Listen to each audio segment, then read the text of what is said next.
I'm Kurt Curtin, and I'm here with my bandmate Jason Beats, and we are Inevitable. Utopia by CCM pop rock band Edin Adahl from 1989's Big Talk album. If it'll show very well there on Zoom. Was at the top of my covers list for our second album, and always thought for a long time that would make a great trance cover. So I've been a big CCM fan for decades, and Jason has been since the 90s. I was exposed to Edin Adahl as a teen back in probably 1987, and my previous band, People in a Box, covered Simon's I'm in Touch back in about 2007. We are here today with two of the members of Edin Adahl, Frank and Simon, and we're hoping to get Bertel, who's the other writer of Utopia, in besides Simon. We're hoping to get him in a bit after he gets off a phone call. So Frank and Simon, welcome, guys. Thank you. Thank you. Tell us a bit about Edin Adahl. Where are you guys based? How many years have you guys been recording? And how many Edin Adahl albums were there, accolades, things of that nature? But we were together for about 14 years, and we were based at a small town called Gävle in Sweden. And we recorded like, I don't know, 8 albums. I think it was 8 albums. Yeah. And we were touring mostly in Scandinavia, like Sweden, Finland, Norway. But we were also at a European tour together in 1982, I remember. I was actually over to the United States, like representing the band for one summer, just doing some station calls and stuff. And that was fun, because then I was all alone. No, but it was, no, seriously, it was fun. So we stayed together. It was a very big part of my growing up, actually. I was starting to exercise and driving the car with those guys. I thought that was fun, but they didn't. So okay, that was a great time in my life. Actually, Frank and I started to record in 1969.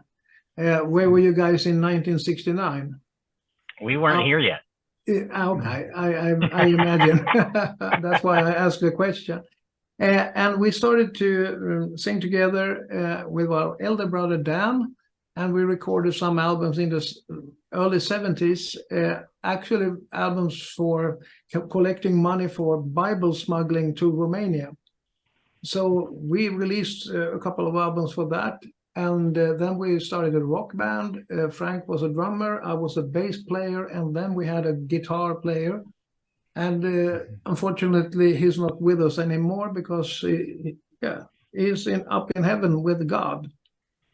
But we had a good, rock and roll band. And in 1978, we met the brothers Edin, and they wanted one guy to play the bass and one guy to play the drums, because they needed to, they sang together. So we weren't called Edin Adahl from the first moment we met. We just called the brothers Edin with some additional musicians, and we were the additional musicians. Yeah.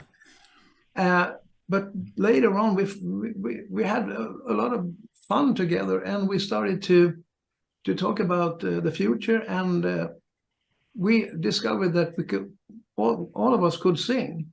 So, and we have so different musical inspiration. Frank was more into soul, I was more into rock, and Bertil Edin, I don't know what they were into. Kind of a LA, West Coast music. West Coast, American-oriented rock. But we decided to sing in harmony, and we could, like the Eagles. The Eagles. Remember that band? Yep. So we started to sing in harmonies, and that was our kind of mark, that we sang songs in harmonies together. And in 1980 we released our first album, and that was the starting point for 14 years together. We've been now touring in parts of Europe too, and we have been to both France, Spain, England, Germany, Belgium, and other places like that. But as Frank said, we never got to go to the States. We were invited to do a tour of, I think it was 21 gigs in 22 days. But I said, that's too much. I don't want to go. So Frank went by himself, and he represented us on Estes Park. What was Estes Park? Christian artists, and we were doing some things actually in Nashville with our record company guy. What was his name? Ray Nino. Ray Nino at Refuge Records. Refuge Records, that was the name of the label. So that was some fun things to do, actually. Yeah. Did you guys have any favorite CCM bands in the 80s or now? Because Jason and I are big Christian music fans. So. I was actually touring with Tata Vega and Russ Taff for a while. I was over in Nashville actually I've been to Nashville twice, I remember now, recording on his album, one of his albums, I don't know which one. And he was a really good rock singer, a pop-oriented rock singer, and he still is. So that was fun. And I also toured with Sheila Walsh. Well, we had some good times. We often toured together, like Andrew Crouch, Tata Vega, and Russ Taff, and Per-Erik Hallin. They were kind of joining forces in Europe together. So we listened to a lot of their music. I listened a lot to Andrew Crouch, of course, with the like gospel, soul-oriented music. And I actually worked with Bill Maxwell for a while, producing other artists. So that was fun. The drummer for Koinonia and so. Oh, I remember Koinonia. That's probably way before Jason's time, but I remember them. They were on Sparrow or something. There was like Abraham Loberiel and Alex Acuna and Bill Maxwell. He's ready. So guys, what was some of the inspiration for the music of Edin Adahl back in the 80s, and who were some of your influences? Could I start with that question? Absolutely. My all-time inspiration was always the Beatles. And I loved the pop and rock thing with the Beatles. And then I had this revelation with rock with the Deep Purple. And I listened to that. And I also like soul, Tamla Motown soul. I like that. And so that was my biggest love of music. My first inspiration was actually the Beatles. Very cool. Yeah. So my inspiration was, and has always been actually, like rhythm and blues and soul artists. I listened a lot to everything that was released on the Motown label. Was very fascinated with the feeling of their songs, like the lead vocals. I was very inspired by that. And then, of course, by like Queen and Eagles for their harmony singing. But also the more West Coast oriented music, like Airplay and stuff. So it was kind of a merge with every kind of music. I don't think that we labeled music that much those days. We actually were listening a lot to a commercial radio station here in Europe called Radio Luxembourg. And then you had all those kinds of, like top charts, like soul top charts and pop top charts and rock and whatever. So they had a lot of, all the new music during the 70s and the 80s were introduced in that commercial station, Radio Luxembourg. And it was all over Europe. Everybody listened to that station. So that was kind of cool. So nowadays, it's not the same kind of media situation. You can hear music everywhere. But if you wanted to stay on top of things, you had to listen to Radio Luxembourg at the 70s at least. So we listened almost every night, me and Simon, actually. We shared room when we were smaller, not nowadays. And we had a big radio in that room, and we listened every night, like 7:45 until our daddy came and put the radio off, like power off. It's time to go to sleep, guys. So it was kind of an interest. We took interest in music, let's say that at least. So let's see. Did you want And to Bertil, speak to that, Bertil? Yeah, well, in the beginning, we were listening. I was listening to the local religious music, um, which we were born up in. But then later, in the teen age, I listened much to LA and that type of music. But after that, it was Toto, there was the Windwood, rhythm and blues, a lot of different music. Yes. So, question for Simon and Bertil: were you two guys the driving force behind the writing and the music for Edin Adahl, or did you guys record any songs written by others? And also, did one of you handle more of the lyrics versus the other doing more of the music? I think it was not just me and Simon. It was all the guys in the band. We were doing the music.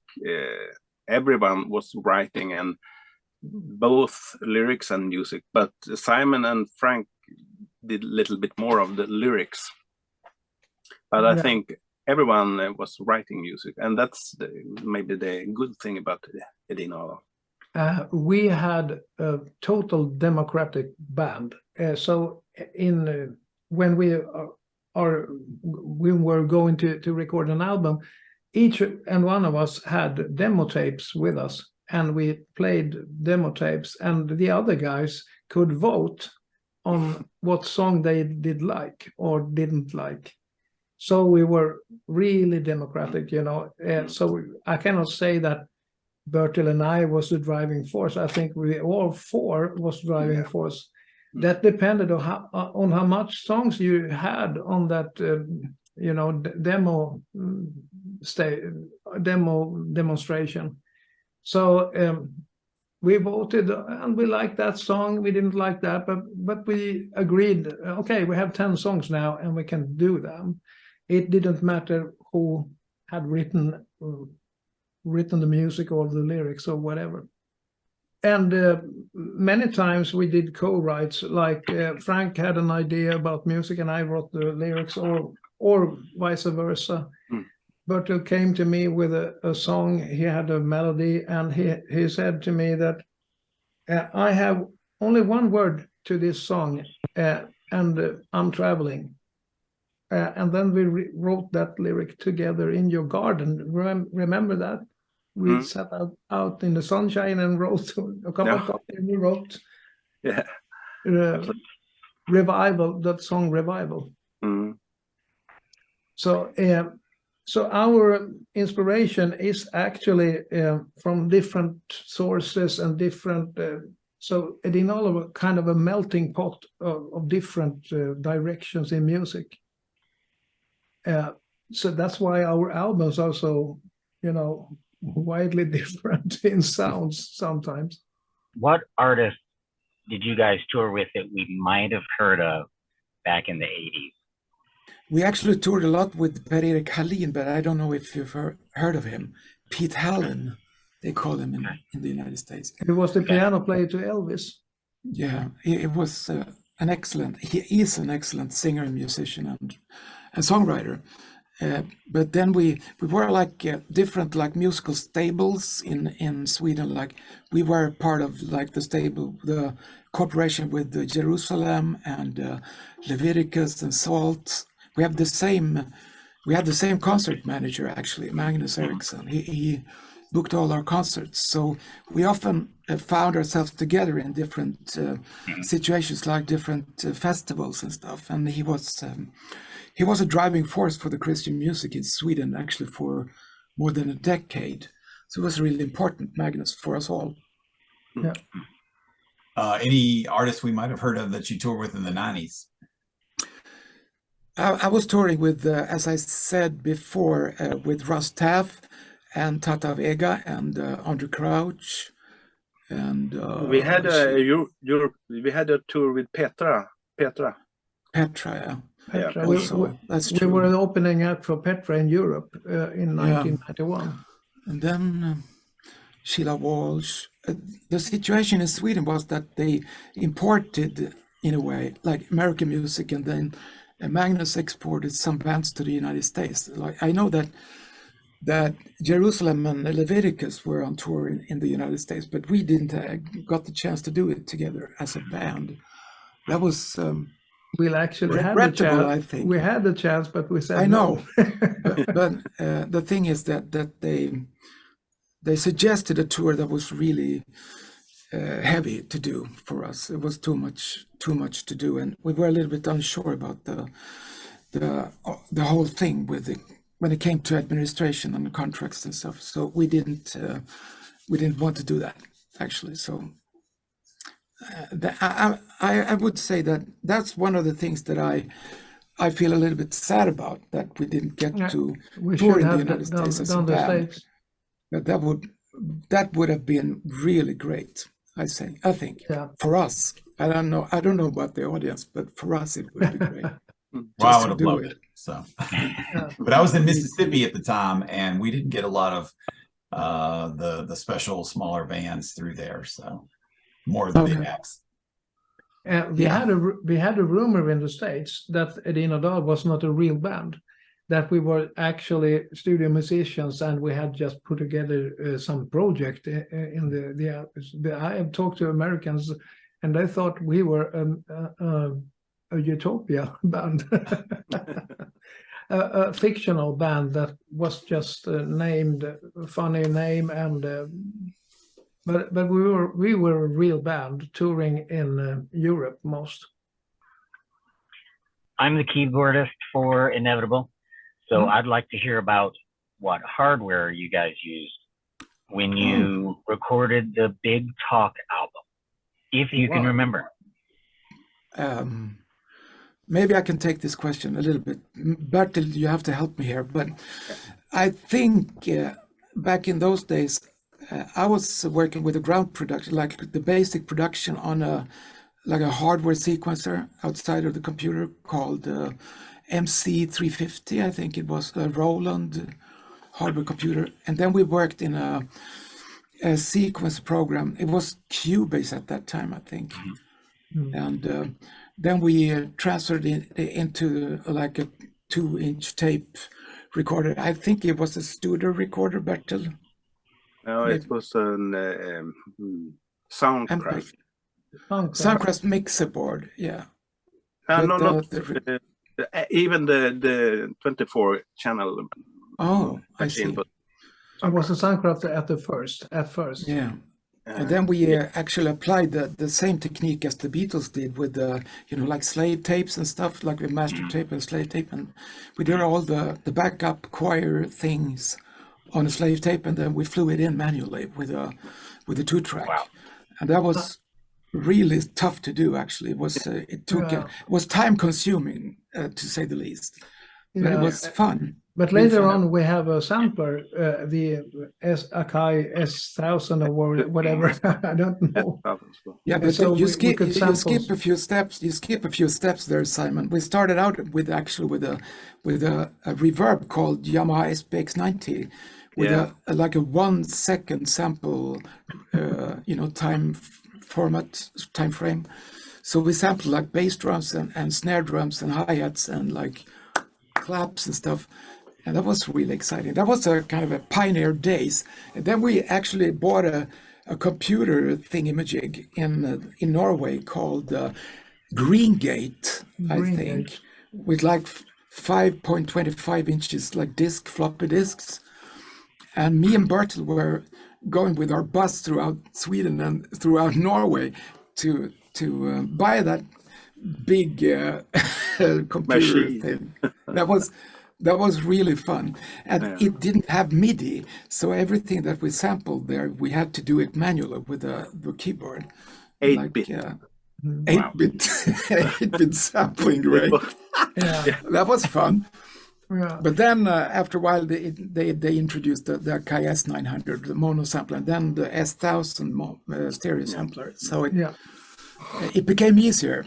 But I think your question is about the synthesizers. Do you know? Oh, the That too, synthesizers. that as well. Yeah. Well, of course, there was like everybody else. We had the Juno 60, the Roland, and we have Yamaha DX7. And then we tried to do as much as we could with the samples, the sample frame rates that we had. But We had a Korg Polysix. Do you yes, remember of course. that one? Yes, And that and one- also we had another one. What was that? It was an Oberheim, wasn't it? Yeah. A drum machine. Drum machine. Yeah, only. Drum machine. Okay. Yeah, but the fun thing about like- the Polysix, it was if it was cold outside, it was out of tune. So you had to wait until the synthesizer got warm, and then it. Gosh. And I had a Micro Moog synthesizer, Micro Moog at that time too. Okay. Yeah, sure. I remember Very cool. that. Yeah. Well, that was fun. That's awesome. That's fun. Yeah.